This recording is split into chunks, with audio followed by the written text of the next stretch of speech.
मीसा भारती हो, लालू यादव हो, तेजस्वी यादव हो, तेज प्रताप यादव हो, रोजाना उनको भगवान राम के यहाँ बैठ के प्रार्थना करनी चाहिए भगवान से। राबड़ी जी को लेकर अयोध्या पहुँच जाना चाहिए कि जितने पाप खुल रहे हैं वो खुल गए हैं और जितने बचे हैं शायद उनसे बच जाएं।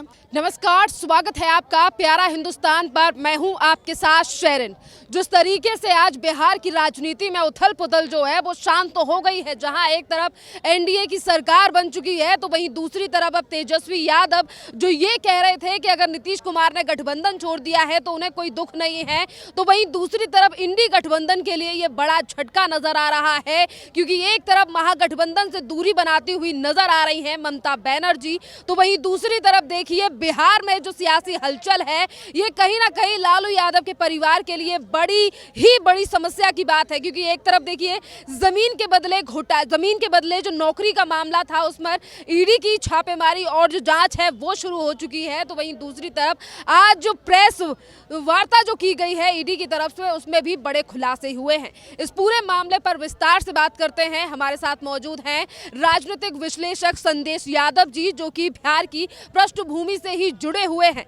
यादव जी, ये बताइए, तेजस्वी यादव जो अभी तक ये कह रहे थे कि नीतीश कुमार के गठबंधन छोड़ने से हमें कोई फर्क नहीं पड़ता, तो अब बताइए किस तरीके से गठबंधन टिक पाएगा लोकसभा चुनाव तक, जिस तरीके से सियासी भूचाल जो है वो आरजेडी में मचा हुआ है। देखिए, नीतीश कुमार जी के गठबंधन से दूर होने के तुरंत बाद मैंने उस समय भी आपसे कहा था एक साक्षात्कार में कि नीतीश कुमार जी ने गठबंधन की रीढ़ की हड्डी में कील ठोक दी है जब तक सरकार क्लियर नहीं हुई थी, और जब सरकार क्लियर हुई तो माहौल धीरे धीरे देश का बदलता चला गया। आज जो बिहार में क्या हो रहा है, आज मान लीजिए लालू यादव के परिवार के जितने लोग हैं, मुझे ऐसा लगता है कि ईडी को परिवार के सभी लोगों को उसमें अटैच कर देना चाहिए। हर व्यक्ति करोड़पति निकलेगा, हर व्यक्ति अरबपति निकलेगा। हमारे देश की जो सोच है उसमें लोकल राजनीति क्यों हावी होती है कि एक मुख्यमंत्री के यहाँ एक डिप्टी चीफ मिनिस्टर के परिवार में एक छोटा सा व्यक्ति जो छोटा सा काम कर रहा है वो भी करोड़पति क्यों है? क्योंकि हर व्यक्ति डील करता है, और हर व्यक्ति डील करता है तो डील ला के देता है, तो जब डील ला के देता है तो उसको फ़ायदा मिलता है। अब जब डील में उसको कमीशन मिल रहा है तो उसको काम करने में क्या जाता है? मीसा भारती हो, लालू यादव हो, तेजस्वी यादव हो, तेज प्रताप यादव हो, रोजाना उनको भगवान राम के यहाँ बैठ के प्रार्थना करनी चाहिए भगवान से। राबड़ी जी को लेकर अयोध्या पहुँच जाना चाहिए कि जितने पाप खुल रहे हैं वो खुल गए हैं और जितने बचे हैं शायद उनसे बच जाएं। तो आज जो ईडी की जांच हो रही है, तकरीबन 3 से 4 घंटे तक तकरीबन तेजस्वी यादव से पूछताछ हुई है। कल 9 घंटे से ज़्यादा लालू यादव से पूछताछ हुई है। झारखंड के मुख्यमंत्री ईडी के सामने पेश होते होते फरार हो गए। प्रदेश में एक प्रदेश का मुख्यमंत्री देश में 41 घंटे गायब हो जाता है दिल्ली आने के बाद। तो इससे ये पता लगता है कि इन लोगों के पाप कर्म कितने खतरनाक रहे हैं। और गठबंधन तो उसी दिन समाप्त हो गया था जिस दिन कांग्रेस पार्टी ने नीतीश कुमार को प्रधानमंत्री का उम्मीदवार मानने से मना कर दिया था। जिस दिन ममता बनर्जी ने ये कहा कि मल्लिकार्जुन खड़गे हमारे प्रधानमंत्री के कैंडिडेट होने चाहिए गठबंधन के, और उन्होंने उसको डिक्लाइन कर दिया, तो उसी दिन वो घोड़ा भागना बंद कर चुका था। क्योंकि कांग्रेस की जो राजनीति है वो अपने उस बेलगाम घोड़े को, उस बिना चलने वाले घोड़े को दौड़ाने की है जिसकी कोई मानसिक स्थिति ठीक नहीं है। इस देश में 58 साल का आदमी युवा हो जाता है तो युवा की परिभाषा क्या है आप समझिए। जो वरिष्ठ नागरिक की कैटेगरी में 2 साल बाद आने वाला व्यक्ति है वो आज तक देश में युवा है, वो भारत को जोड़ता है, वो भारत की न्याय यात्रा करता है। तो किसको न्याय दिलाने की बात थी? इन्हीं लोगों को न्याय दिलाने की बात थी कि लालू यादव के ऊपर जो ईडी की जाँच चल रही है वो उसमें दबाव कम हो जाएगा, या तेजस्वी के यहाँ जो काम हो रहा है वो सब खत्म हो जाएगा। संदेश जी, आप जो है वो बिहार की राजनीति से काफी ज्यादा रूबरू हैं। सवाल ये भी है कि जो नीतीश कुमार ये कह रहे थे कि गठबंधन जो है वो मोदी सरकार की नींव हिला देगा, आज उन्हीं नीतीश कुमार ने एनडीए का दामन थाम लिया है। ममता बनर्जी पश्चिम बंगाल में अकेले चुनाव लड़ने की बात कह रही हैं, तो अगली गठबंधन की बैठक आखिरकार उसका नेतृत्व कौन करेगा? जिस महागठबंधन को लेकर ये कहा जा रहा है कि गठबंधन में न नीतीश कुमार से फर्क पड़ता है न ममता बनर्जी से, तो अगली बैठक में नेतृत्व कौन करने वाला है? जब गठबंधन से किसी को फर्क नहीं पड़ रहा था तो इतने सारे प्यादों को इकट्ठा करने का मतलब नहीं होना चाहिए था। नीतीश कुमार गठबंधन की अगुवाई कर रहे थे, आज वो भारतीय जनता पार्टी के साथ सरकार बना चुके हैं। ममता बनर्जी ने अपना स्टैंड बिल्कुल क्लियर किया कि हम अपना चुनाव अलग लड़ेंगे। आम आदमी पार्टी ने दोनों राज्यों में कह दिया हम चुनाव अलग लड़ेंगे। अखिलेश यादव के साथ खींचातानी हो रही है। उसके बाद है कौन गठबंधन में? किसके साथ गठबंधन हो रहा है अभी इनका? या इंडिया गठबंधन में अब बैठेगा कौन? सिर्फ वो लोग बैठेंगे जिनको इस बात का खतरा है कि काश हम अभी भी बच जाएं। तो ये जो विचारधारा है गठबंधन वाली, ये पूरी तरह समाप्त हो चुकी है। अब गठबंधन का कोई वजूद नहीं है। आज भी जो है वो तेजस्वी यादव को एज अ मुख्यमंत्री बनाना चाहती है। 2025 में विधानसभा के चुनाव है, लोकसभा चुनाव से पहले जो बिहार में ये सियासी हलचल चल रही है, क्या लग रहा है कि एक तरफ ईडी की जांच सामने आ रही है जिसमें यादव परिवार पूरा ही शामिल है, तो क्या बच पाएंगे? जिस तरीके से मीसा भारती कहती हैं कि पिताजी को कुछ हो गया तो उसके लिए मोदी जी जिम्मेदार हैं, एक तरफ अगर भ्रष्टाचार की जांच हो रही है तो उस पर इतनी बौखलाहट क्यों? सिर्फ इसीलिए कि लोकसभा के चुनाव आने वाले। देखिए, जो जांच चल रही है वो प्रधानमंत्री जी की निजी जांच तो चल नहीं रही है, भारतीय जनता पार्टी की निजी जांच नहीं चल रही है, ईडी की जांच चल रही है। और ईडी की जांच सबके ऊपर चलती है। जब सब मैं मान लीजिए मैं आपसे बात कर रहा हूँ, मैंने कोई ऐसा क्राइम नहीं किया, मैंने ज़मीन के नौकरी के बदले लोगों से ज़मीन के बेनामे नहीं कराए अपने परिवार के लोगों, तो ईडी वाले मेरी जाँच कर लें, मुझे क्या डर है उस चीज़ से?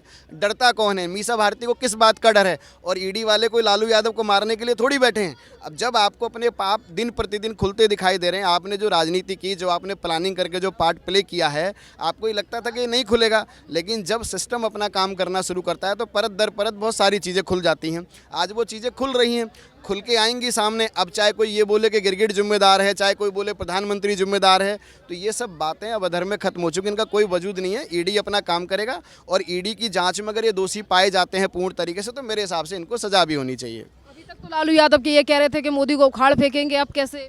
नहीं तो उखाड़ तो दिए ना उन्होंने मोदी जी को, 400 से ज़्यादा सीट आ रही हैं। उखाड़ने के पीछे मकसद क्या था कि जो भारतीय जनता पार्टी और राष्ट्र की जो विचारधारा है, आज राष्ट्रवाद की जो बात हो रही है, तो राष्ट्रवाद में लोग इकट्ठा हो रहे हैं। आज देखिए जो इनके कर्म है, जो गठबंधन में जितने भी क्षेत्रीय दल थे उनकी जो पैरवियाँ हो रही थी, तभी तो देश का युवा जुड़ रहा है। आज हम जाति और धर्म की राजनीति से बाहर आ चुके हैं। आज हम पर्टिकुलर एक यादववाद, क्षेत्रवाद की जो राजनीति है वो लोगों को समझ में आ चुकी है कि क्यों हम इस चीज़ को पसंद करते हैं, इस व्यवस्था से हमें इतना प्रेम क्यों है, क्योंकि हम अपना घर भरते हैं। आज राष्ट्र के साथ जो राष्ट्र का युवा जुड़ रहा है उसको समझ आ रहा है सब कुछ, तो उसको किसके साथ जाना चाहिए? प्रधानमंत्री नरेंद्र मोदी जी, इस देश के युवाओं को उनमें राम देखना चाहिए। भगवान राम कैसे थे, कैसे मानते लोग उनको, मर्यादा पुरुषोत्तम राम कैसे बने वो? आज प्रधानमंत्री में लोगों को राम का रूप देखना चाहिए। भगवान राम की मूर्ति को जो व्यक्ति बनाता है, जब वो विराजमान होकर उसमें प्राण प्रतिष्ठा होती है तो उसका आकार बदल जाता है। ये राम की शक्ति है। और अभी तो एक सप्ताह पूरा नहीं हुआ है, अभी रामलला को विराजमान हुए एक सप्ताह पूरा नहीं हुआ। देखिए एक सप्ताह के अंदर कितना बड़ा खेला हो गया है। और अभी धीरे धीरे गठबंधन में बहुत कुछ होने वाला। अभी तो हमारे दिल्ली के मुख्यमंत्री वो भी भाग रहे हैं, लाइन पाने दीजिए, अभी तो उनकी जाँचें शुरू होंगी, बहुत कुछ यहाँ से भी निकलेगा। संदेश जी, जैसे कि अभी आपने जिक्र किया कि उत्तर प्रदेश और बिहार एक ऐसे राज्य हैं जहां पर कहीं ना कहीं अगर हम देखें तो धर्म को लेकर, जाति को लेकर राजनीति होती है। आप भी यादव समाज से आते हैं, तो ये बताइए, जिन नौकरियों को लेकर दावा कर रही है आरजेडी कि हमने बिहार में 2 लाख से ऊपर नौकरियां दी हैं, और जो पर्टिकुलर आज घोटाला सामने आ रहा है जो 2008 से 2009 के बीच में हुआ, नौकरी के बदले जमीन, उसमें भी ज्यादातर यादवों को ही नौकरी दी गई थी, तो कहीं ना कहीं ऐसा नहीं लगता कि मुख्यमंत्री ने, जब वो रेल मिनिस्टर रहे, तो उन्होंने अपने ही लोगों के साथ छल किया, आज जिसको लेकर यादव परिवार की मुश्किलें खड़ी हो? देखिए, नौकरी के बदले जब ज़मीन लिखवाई जा रही थी तो बड़ा प्लानिंग का पार्ट था, और कभी ये नहीं था कि जब वो ये काम कर रहे थे कि देश में कभी नरेंद्र मोदी भी प्रधानमंत्री बनेंगे और ईडी हमारी विचारधारा से हमें खींच लेगी अपनी तरफ। माननीय मोदी जी के आने के बाद देश का तंत्र ने जागना शुरू किया और काम करना शुरू किया। चीज़ें क्यों खुली? क्योंकि लोगों ने जब प्लान किया है। मान लीजिए हम क्या करते हैं, नौकरी के बदले लोग रिश्वत लेते हैं, पैसा लेते हैं, तो पैसा रखने के लिए जगह चाहिए, तो इतना पैसा कहाँ रखेंगे, तो उन्होंने बेनामे कराने शुरू कर दिए। अब अपने ये देश में देखिए कितना बड़ा कल्चर है कि आप नौकरी पर लग जाइए और अपना हमारे घर अपना हमारे नाम कर जाइए, अपना खेत हमारे नाम कर जाइए। तो आपने क्या किया, अपना ज़मीन बढ़ाना शुरू कर दिया, आपने ज़मीनों का ब्लड बैंक बनाना शुरू कर दिया कि जितनी ज़मीन ज़्यादा होगी उतने हम सक्षम होंगे। ये जो आज हो रहा है, ये अभी धीरे धीरे बहुत लोगों के साथ होना है। और मुझे लगता है कि इसमें यादव को छलने वाली बात नहीं है। हमेशा समाज के लोग अपने समाज के लोगों को ही चलते हैं। आप ये देखिए, ब्राह्मण किसको चलेगा, ब्राह्मण को चलेगा, यादव किसको चलेगा, यादव को चलेगा। आज जो विचारधारा बदल रही है, मैं यादव हूँ तो मैं भी कहीं ना कहीं उसका पार्ट हो सकता हूँ ऐसी चीज़ों में। तो जो विचारधारा क्यों राष्ट्रवाद की बन रही है, आज हम राष्ट्रवाद की बात करें, आज हम क्षेत्रवाद, जातिवाद, सबसे बाहर होकर खड़े होकर हम बात कर रहे हैं। इंडिया गेट का सर्कल है, यहाँ राष्ट्र के हम सेंटर में खड़े हैं, तो यहाँ राष्ट्रवाद की बात हो रही है। तो युवाओं को जब राष्ट्रवाद समझ में आएगा तो इन सारी चीज़ों से लोग बाहर निकलेंगे। बताइए, क्या अब जिस तरीके से सोशल मीडिया पर जनता जो है, आपने कहा कि यादव ही यादव को छल रहा है, तो आज जनता ये कह रही है कि जिस तरीके से अपने ही लोगों को आरजेडी ने छला है, अब इसकी सजा भी मिलने वाली है। लालू यादव तो पहले ही चारा घोटाले में जेल से आए हैं, क्या पता अब इस मामले में तेजस्वी यादव भी पिताजी के साथ जेल चले जाए। तो आपको कितना सत्य लग रहा है? मुझे लगता है कि लालू यादव जी को, तेजस्वी यादव को, मीसा भारती जी को और तेज प्रताप यादव को, चारों को चले जाना चाहिए, समय से पहले चला जाना चाहिए। और ये निश्चित है, ये होना है, इसे कोई रोकने वाला वाला नहीं, क्योंकि जितने साक्ष्य डेली पूछताछ होगी उतने साक्ष्य बाहर आएंगे।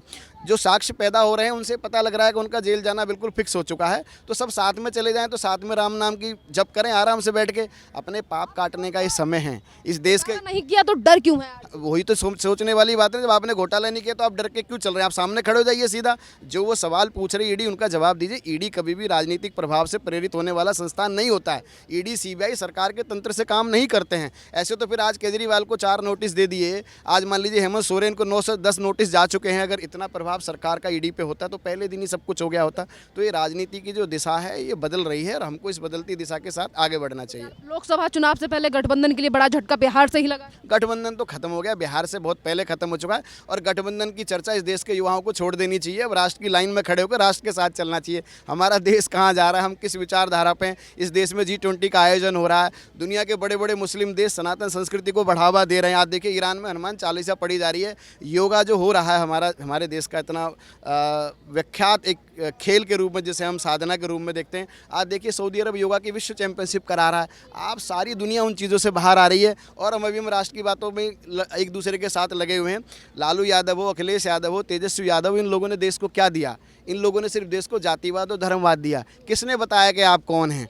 किसने समझाया कि हम किस धर्म से आते हैं? लोगों ने क्यों उन्हें राष्ट्र से नहीं जोड़ा? ऐसी विचारधारा हमारे युवाओं में क्यों नहीं आई कि हमको राष्ट्र के साथ चलना चाहिए? मैं यादव हूँ, क्या फ़र्क पड़ता है कि मैं अखिलेश यादव की पार्टी में होना चाहिए या लालू जी की ही पार्टी में होना चाहिए? क्या इस देश में मेरे लिए कोई तंत्र काम नहीं करेगा? हर जगह सारी व्यवस्थाएं हैं। जब आप राष्ट्रवाद की बात करेंगे तो राष्ट्र की नीतियों को आप समझेंगे और उसके साथ चलेंगे।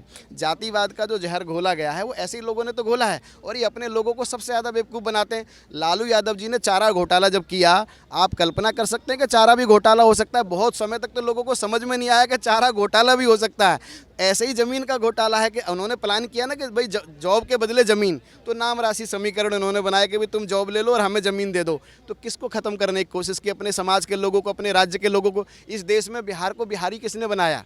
इन्हीं लोगों ने तो बनाया। भाई आज सदियों से इन्हीं की सरकार चली आ रही, 3 दशक से ज़्यादा ये लोग रहे हैं, तो इन्होंने बिहार के लोगों को बिहारी ही तो बना दिया। तो इस विचारधारा में इनका जो समय चल रहा है उसको ख़त्म होना बड़ा ज़रूरी है और जो इनके कर्म है वो सामने आ रहे हैं और इसमें किसी का कोई पर्सनल इंटरेस्ट नहीं है, कोई योगदान नहीं है। और गठबंधन नाम का जो चैप्टर है वो क्लोज हो चुका है। बिहार को छोड़ दीजिए, इस देश में भारतीय जनता पार्टी की राष्ट्रवाद की राजनीति की 400 से ज़्यादा सीटें आ रही हैं इस बार। आप देखिएगा जो छोटा मोटा और कुछ है वो भी सब धीरे धीरे खत्म हो जाएगा। जी बहुत बहुत धन्यवाद संदेश जी।